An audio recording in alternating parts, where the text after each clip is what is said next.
Hello students, welcome to my YouTube channel. So let's start our third part of chapter crops, production and their management. So start from here, that is the differences between the fertilizers and the manure. तो हमने second video में क्या देखा था, fertilisers क्या होते हैं और मैन्योर क्या होते हैं. तो ये पढ़ने से पहले आप उसको सबसे पहले जाके स्टडी करिए, ठीक है. So fertilisers and manure, nature कैसी होती है उसकी, फर्टिलाइजर्स की are inorganic salts, inorganic salt से मिलके बनता है. और जो मैन्योर होता है it is a natural organic substance. Manure क्या होता है, natural organic substance. Second parameter is preparation, कैसे प्रिपेयर होता है, these are prepared in factories, factories में प्रिपेयर होता है. और मैन्योर क्या होता है, it is prepared in fields, मतलब जहाँ पे खेती होती है, फील्ड्स होती है, वहीं पे प्रिपेयर होता है by the decomposition of animal waste, human waste and plant residue. Animals के जो वेस्ट प्रोडक्ट्स होते हैं, जो ह्यूमन के वेस्ट होते हैं, और जो प्लांट्स की कटिंग हार्वेस्टिंग के बाद जो बच जाता है, रेजिड्यू बचा हुआ चीज़ होती है, उसके डीकम्पोजिशन से फील्ड में मैन्योर को रेडी किया जाता है. ह्यूमस कितनी होती है फर्टिलाइजर में, these do not add any humus to the soil, ये सॉइल में कोई भी ह्यूमस को ऐड नहीं करती. बट जो मैन्योर है it provides a lot of humus to the soil, soil को ह्यूमस प्रोवाइड करवाती है. क्योंकि फर्टिलाइजर में तो सर सोडियम, पोटेशियम, नाइट्रोजन, ये सारी चीज़ें होती हैं, है ना, फॉस्फेट होता है. Now amount of nutrients present, fertiliser factories में बनते हैं, so these are rich in plant nutrients like the nitrogen, phosphorus and potassium. ये आपको लर्न करना है, नाइट्रोजन, फॉस्फोरस एंड पोटेशियम से रिच होता है. बट जो मैन्योर होता है it contains less amount of essential plant nutrient, ये नेचुरल होता है लेकिन इसमें थोड़ा सा कम इसेंशियल न्यूट्रिएंट्स होते हैं as compare to fertilisers. Cost क्या पड़ती है फर्टिलाइजर्स की, दे आर कॉस्टली. मैन्योर क्या होता है, नॉट एक्सपेंसिव, वेस्ट से ही बना रहे हो.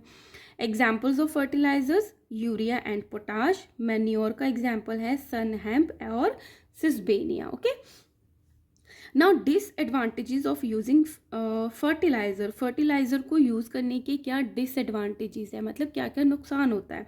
Modern agriculture depends greatly on the chemical fertilisers. अब क्या है, डिमांड इतनी है, तो डिमांड इतनी है तो उसके लिए उसका प्रोडक्शन करना पड़ता है. प्रोडक्शन करने के लिए अच्छा उसमें सॉइल को रिप्लेनिश करना पड़ता है. तो क्या करते हैं, फर्टिलाइजर जो कि रिच इन न्यूट्रिएंट्स होते हैं उसको ऐड कर देते हैं. तो फर्टिलाइजर्स की डिमांड बढ़ रही है, डिपेंड भी हो रहे हैं. Excessive use of fertiliser greatly increases the crop yield, वो क्रॉप को तो बढ़ाते हैं but when fertilisers get washed off through the irrigation, लेकिन जो पानी डालते हैं उसमें वो जो फर्टिलाइजर जब वॉश होके जाते हैं एंड रेनफॉल, या तो इरिगेशन की वजह से या बारिश की वजह से, they reach the water bodies, and में पानी तो वाटर बॉडीज में जाता है, रिवर एंड लेक्स में. दिस कॉजेज वाटर पोल्यूशन, और इससे क्या होता है, वाटर पोल्यूशन होता है. The polluted water is unfit for the human consumption. अभी जो फर्टिलाइजर्स पानी में पहुंच गए, अब अगर इसको ह्यूमन कंज्यूम करेगा तो उसके लिए अनहेल्दी है. It even kills the aquatic animals such as the fish, और इवन जिस पानी में ये डाल रहे हैं उसमें अगर एक्वेटिक एनिमल जैसे फिश है, कोई और भी एनिमल है, उसको भी मार देते हैं ये फर्टिलाइजर्स. फर्टिलाइजर ज़्यादा नॉन बायोडिग्रेडेबल, मतलब जैसे हम किसी पत्ते को रख देते हैं तो वो सड़ जाता है, डिकम्पोज हो जाता है ना. बट ये जो फर्टिलाइजर्स होते हैं ये बायोडिग्रेडेबल नहीं है, अपने आप नहीं होते, एंड दस ऑल्सो कॉज सॉइल पोल्यूशन, तो ये सॉइल पोल्यूशन को कॉज करते हैं. To maintain the fertility of the soil, excess use of fertiliser should be avoided and use of manure should be promoted. तो इस तरीके से सॉइल की अगर पोल्यूशन को कम करना है तो फर्टिलाइजर्स के यूज़ को कम करना पड़ेगा और मैन्योर के यूज़ को प्रमोट करना पड़ेगा, है ना. फार्मर्स को बोलना पड़ेगा कि ये नुकसान देता है तो आप मैन्योर को यूज़ करिए. Now to observe the growth of seedling with manure और फर्टिलाइजर. अब हम कंपेयर करेंगे, एक में हम मैन्योर डालेंगे, दूसरे को हम फर्टिलाइजर देंगे और देखेंगे ग्रोथ किस में है सीडलिंग की. थिंग्स नीडेड, सब gram seeds, 3 thermocol glass, soil, compost, manure हो गया, यूरिया एक फर्टिलाइजर है, एंड वाटर. मेथड में क्या है, टेक सम ग्राम सीड्स, ग्राम के सीड्स लिए हमने, उसको जर्मिनेट किया. जर्मिनेट मतलब छोटे से सीडलिंग आ गया, ऐसे फूट गया, वो थोड़ा सा लीफ और रूट आ गई, ठीक है. Let them to grow into seedling. Now takes 3 empty glasses and label them ABC. Thermocol के हमने ग्लासेस लिए और उस पर ABC लिख दिया. In glass A, add little amount of soil mixed with a little compost. जो इस पे हमने A लिखा था उसमें सॉइल के साथ हमने कंपोस्ट मैन्योर मिक्स किया. In glass B put soil mixed with little urea. Second में B में हमने फर्टिलाइजर यूरिया डाल दिया. In glass C put some amount of soil without adding anything. Same ही हमने सॉइल को यूज़ किया लेकिन हमने उसमें कुछ ना ऐड किया, ना ही हमने मैन्योर डाला ना fertiliser. Plant the seedling in each glass. और हर ग्लास में एक सीडलिंग को डाल दिया. Sprinkle little water in each. सब में पानी डाला, छिड़का.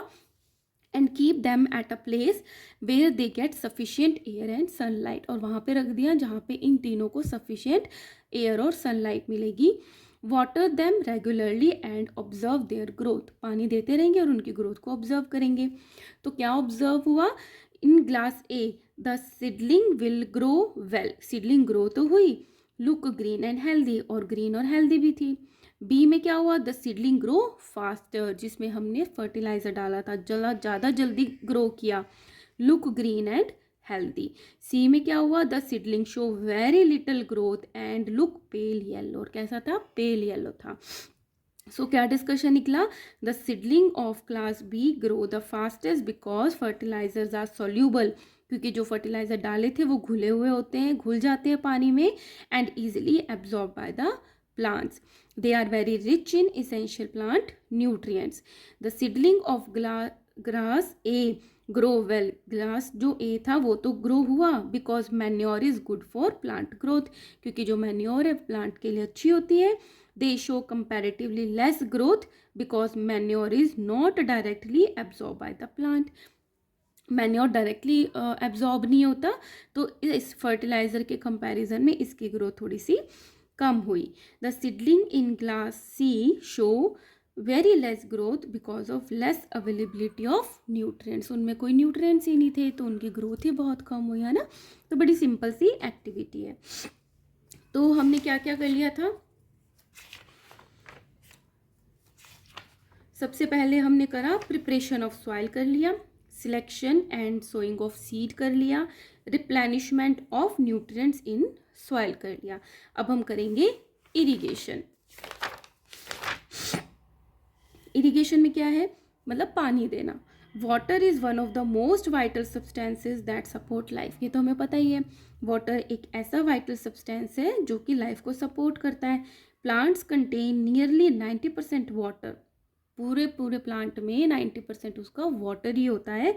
Still they need water for their survival because of the following reason. तो उनको सर्वाइव करने के लिए फिर भी उनको और पानी की ज़रूरत होती है. क्यों होती है? First, water is important for the proper growth and the development of the flowers, fruits and the seeds of plants. क्योंकि वाटर को ज़रूरत प्लांट को ज़रूरत होती है, फ्लावर्स को, फ्रूट्स को, सीड ऑफ द प्लांट को ग्रो करने के लिए ज़रूरी होती है, डेवलप करने के लिए भी ज़रूरी होती है, बनाने के लिए. Second, water is absorb by the root along with water, minerals and fertiliser are also absorb. Root के थ्रू वाटर तो एब्जॉर्ब होता ही है, उसके साथ साथ फर्टिलाइजर और मिनरल भी एब्जॉर्ब हो जाते हैं. Third, water is essential for the germination of seed. अगर हमने सीड को बो तो दिया, पानी नहीं दिया तो जर्मिनेट थोड़ी हो जाएंगे seeds. Fourth is water is essential for carrying out the process of photosynthesis to make food. अब हमने इक्वेशन पढ़ी थी कि कार्बन डाइऑक्साइड और वाटर मिलकर in the presence of sunlight and chlorophyll glucose and oxygen बनती है. तो वाटर के बिना तो फोटोसिंथेसिस होगा ही नहीं. Fifth is water dissolve nutrients which are transported to each part of the plant. और वाटर के अंदर ही वो सारे न्यूट्रिएंट्स जो होते हैं वो घुले हुए होते हैं जो कि प्लांट के हर पार्ट को ट्रांसपोर्ट किए जाते हैं. Sixth is water also protect the crop from both Frost and hot air current. अब पानी मिलता है तो ना तो प्लांट को बहुत ही ठंड के कारण वो जम जाते हैं और ना ही बहुत ठंडी हवा के कारण वो खराब होते हैं. तो इन सब रीज़न की वजह से plant is very a vital substance for the plants. Therefore, supply of water to the crops at the regular interval is essential for the crop production. इसलिए टाइम टू टाइम पानी देना क्रॉप्स को बहुत ज़रूरी है। Rainfall is one of the main sources of the water for crops. अब water देना plants को, उसका मेन सोर्स क्या, कहाँ से आता है, रेनफॉल से, बारिश से। Since we cannot depend upon rainfall monsoon, अब ऐसा तो नहीं है हमने बो दिया लेकिन हम रेनफॉल की वेट करते रहेंगे। So it is essential that farmer should have other ways of supplying the water to the crop field, इसलिए फार्मर्स के साथ दूसरे भी अवेलेबल होने चाहिए sources. The supply of water to the crop plants at the regular interval through the sources other than the rain is called the irrigation। तो rain के अलावा जब फार्मर्स क्रॉप्स को पानी देते हैं उस प्रोसेस को बोल देते हैं irrigation. The time and the frequency of irrigation depend upon the following 3 factors. अब कितना टाइम के बाद कितना बारी बारी उसको पानी देना है क्रॉप को, वो किस पे डिपेंड करता है, 3 चीज़ों पे डिपेंड करता है। नेचर ऑफ क्रॉप प्लांट, किस तरीके के प्लांट उगाए हैं, नेचर ऑफ सॉइल, सॉइल कैसी है, season when the crop grows, और कौन सा सीजन है जब हम क्रॉप को ग्रो कर रहे हैं ना, तो इन सब 3 चीज़ पे ही डिपेंड करता है। अब 1 बाय 1 इसको देखते हैं। Let us study the above factors in detail. First is crop based irrigation, कि क्रॉप पे बेस्ड इरिगेशन है तो कैसे करेंगे, किस तरीके का क्रॉप है, किस तरीके का इरिगेशन करेंगे। Some crop plants require more water while others need less water, तो जिसको ज़्यादा चाहिए इरिगेशन बार बार होगा, जिसको नहीं चाहिए इरिगेशन कम हो जा। For example rice crop require standing water, अगर आपने राइस का पौधा उगाए हैं तो उनको इतना पानी चाहिए कि पानी फील्ड में खड़ा हुआ होना चाहिए, इतना भरा हुआ होना चाहिए। And continuous water supply, whereas some crops like the wheat and the cotton require less water, और अगर आपने wheat या फिर कॉटन को उगाया है तो आपको कम पानी चाहिए। तो it is called crop based irrigation, किस तरीके की क्रॉप को आपने उगाया है उसी तरीके से आप इरिगेट करोगे।